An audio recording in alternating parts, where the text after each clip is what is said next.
বাবার মনে সাহস যোগাচ্ছে ছোট্ট শিশু, কারণ মাত্র ২৬ বছর বয়সেই ব্লাড ক্যান্সারের মতো মরণ ব্যাধির বিরুদ্ধে লড়াই করছে এক সন্তানের জনক রোহান।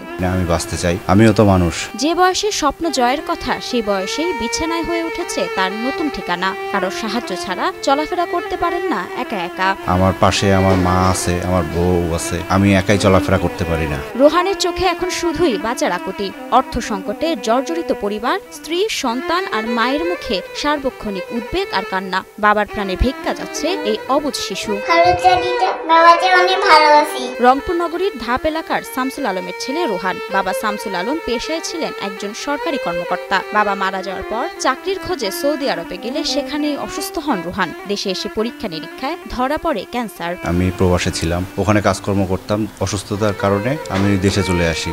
এখানে আসার পরে আমি ডাক্তার দেখাই, আমার ব্লাড ক্যান্সার ধরা পড়ে। মাত্র ২ বছর আগে শরীরে টিউমার ধরা পড়লে শুরু হয় দফায় দফায় চিকিৎসা। প্রথমে সুস্থ হলেও সেই টিউমার এখন ছড়িয়ে পড়েছে পুরো শরীরে। আমি ২০২৪ সালে অক্টোবর মাসে ব্লাড ক্যান্সারে আক্রান্ত হই। বর্তমানে কেমোথেরাপির উপর চলছে রোহানের জীবন। সাথে ভোগ করতে হচ্ছে অসহনীয় শারীরিক যন্ত্রণা। কেমোথেরাপি চলাকালে আমার সারা শরীরে প্রচন্ড ব্যথা, আমার চুল পড়ে যাচ্ছে, আমার দাড়ি পড়ে যাচ্ছে।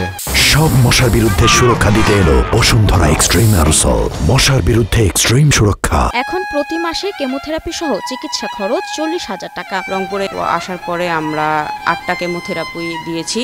এখন ওর মাথার চুল পড়ে যাচ্ছে, ভুরু পড়ে যাচ্ছে, দাড়ি, শরীর অসুস্থ খুব, ও হাঁটাচলা করতে পারে না, পুরো শরীর জ্বালা যন্ত্রণা করে সবসময়। গত ২ বছরে চিকিৎসা করতে গিয়ে অভাবী পরিবার খুইয়েছে প্রায় ২৫ লাখ টাকা। এখন ঋণের ভারে জর্জরিত এ পরিবার। আমার সর্বস্ব যা আছে সবকিছু বিক্রি করে আমার ট্রিটমেন্ট আমার চালাচ্ছি। বর্তমানে অর্থের অভাবে থেমে গেছে রোহানের চিকিৎসার পথ। আমরা আসলে এখন থেমে গেছি, আমাদের পক্ষে এখন আসলে চিকিৎসা করা সম্ভব না। আপনারা যারা আর্থিকভাবে সচল আছেন, যারা আপনারা সবাই একটু আমাদের পাশে দাঁড়ান। এই অসহায়তার মাঝে এখন একটাই ভরসা, দেশের সহৃদয় বৃত্তবান ও সরকারের সহানুভূতি। বাঁচার শেষ চেষ্টায় সাহায্যের আকুতি জানায় রোহানের পরিবার। সমাজে বৃত্তবানদের কাছে আমরা সাহায্য সহযোগিতা কামনা করতেছি। সবাই দোয়া করবেন আমাদের জন্য, আমি যেন সুস্থ হয়ে আবার কাজ করতে পারি। আপনারা সবাই সমাজ যারা আছেন, আপনারা সহযোগিতা করবেন, পারলে আমার ছেলের জন্য দোয়া করবেন।